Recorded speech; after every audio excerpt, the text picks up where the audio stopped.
because I know what it is like to have something and then to lose it. And I don't want Britain to lose what it has. I grew up in a poor country, and I watched my relatively wealthy family become poorer and poorer and poorer, despite working harder and harder as their money disappeared with inflation. I came back to the UK, age 16, with my father's last £100 in the hope of a better life. So I have lived with the consequences of terrible governments that destroy lives, and I never, ever want that to happen here. Hold on. Are you sure that this lady called KEMI BADENOCK is not seeing Nigeria in her dreams every day? Because anytime she is given an opportunity to talk, she must tell you how bad Nigeria is, how corrupt the system is, and how rotten the entire Nigeria is. Anytime she is given an opportunity to talk, she must talk about Nigeria in a negative way. Even she will tell you about the brutality of the police. She will tell you about the downfall of the economy. She will tell you how the bad government policies affect people. You know, she tell you about things that, and honestly, everything she said is correct. You remember last year that she trended so well in Nigeria due to what she said, that to the point that even the Nigerian Vice President, Shettima, you know, came on national TV and tell her to please remove KEMI from her name so that we will know that she's not a Nigerian. And she replied, Shettima. Of course, you know what she told Shettima. And this year again, 2025, the first speech that she's giving to her consecutive members, she still went on to tell them how bad, how corrupt, how rotten, you know, how the economy of Nigeria is so bad and, you know, everything don't finish. And you tell me that this lady is a Nigerian. In fact, hey, but the honest truth is that what she is saying is actually correct. Yes. Should we talk about the policies the Nigerian government are making on Nigerian people?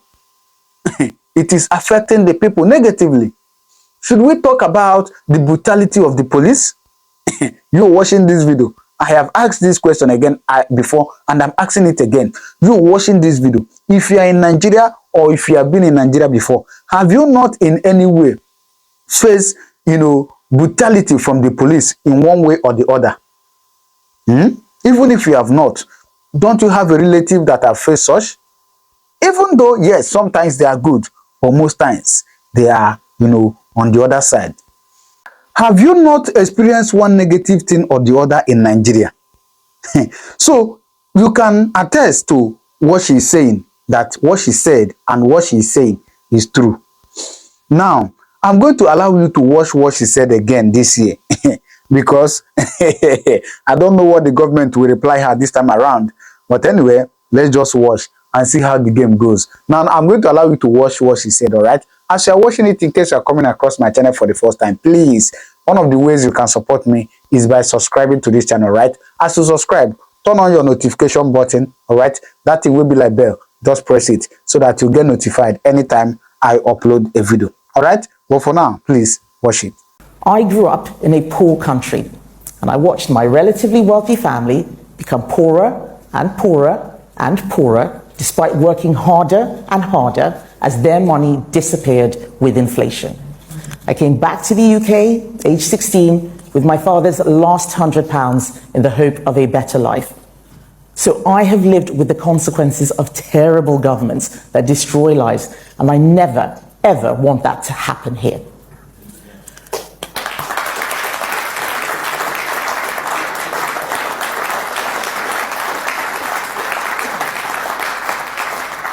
I became an adult fairly early. I was living as a lodger with a friend, studying part-time at an FE college to get my A-levels while working at McDonald's to pay my way. I know what it is like to feel alone. I know what it is like to have to decide between paying for food or paying for a bus fare. I did not study politics. I studied engineering, and after that, I went to night school and I got another degree. So I see politics the way most people see it, as an outsider, not having the perfect language or the perfect presentation, but wanting to fix things. I am fascinated by how to make things work And I can see how our country is just not working for ordinary people out there. I'm determined to change that.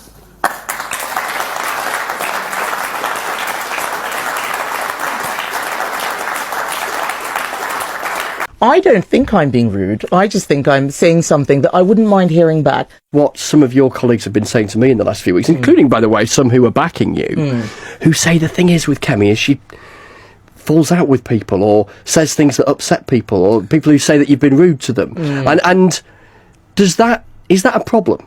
So enough people have said it to me to make me think, oh, when I get the chance, I'm going to put that. So these are genuine people, not anonymous sources. These are genuinely, these are people who are in the Conservative Parliamentary Party, including some who are backing you, so not people who are seeking to talk you down. Okay. I don't think I'm being rude. I just think I'm saying something that I wouldn't mind hearing back. So I treat people how I treat myself. And, I've had even some of my advisors saying, well, why did you say that? No, why did I say what? What do you mean? Oh, like what? I can't remember. But, you can. But you weren't. No, I genuinely can't remember. And I was like, well, what did I say? I was nice. I was like, no, you shouldn't have said this. And I thought, oh, well, I was just being honest. And they're like, oh, but he's going to be so upset by that. And then you check. And I think on that occasion, the person actually was not. But I have to be mindful that I have a higher tolerance for things than others. And I think part of being a leader is being able to calibrate so that you can help manage. So you're going to have to do people. the softly thing a bit more. Yes. But that's fine. I'm not perfect. I've never said that I was perfect. If we keep wanting people who will give the perfect interview and have the perfect policies, will look perfect. See, there's nobody like that. Everybody's coming with pluses and minuses. And what this leadership contest is about is not a general election or who's got the nicest manifesto. It's what kind of person do you want as leader? I watched my family become poor as their wealth, income and savings were inflated away by destructive government policies. But they didn't call it socialism, but it definitely was. Capital controls, no freedom of movement, government owning the means of production. And there was no freedom either. The government decided which school your child went to, it decided which businesses could or could not operate, all the way to arrests with no trial and state-sanctioned murder. So I know what freedom looks like. It's what I had in the UK. I know the values that can make citizens wealthier and happier, and how without them, they become engines of misery and despair. Classic liberal values, not left-wing liberalism, but classic liberalism of free markets, free speech, free enterprise, freedom of religion, the presumption of innocence and trusted institutions within the rule of law, and equality under the law, no matter who you are or where you come from. All of those things were missing when I was growing up as a child. So I know their value, and I know that in the West, we may be losing what made our countries great. All right. So what do you think? Drop your comment on the comment section. This lady is just another thing. Honestly, she's just another thing. Anyways, thank you for watching, and don't forget to, drop your comment. All right. Thank you, and God bless you.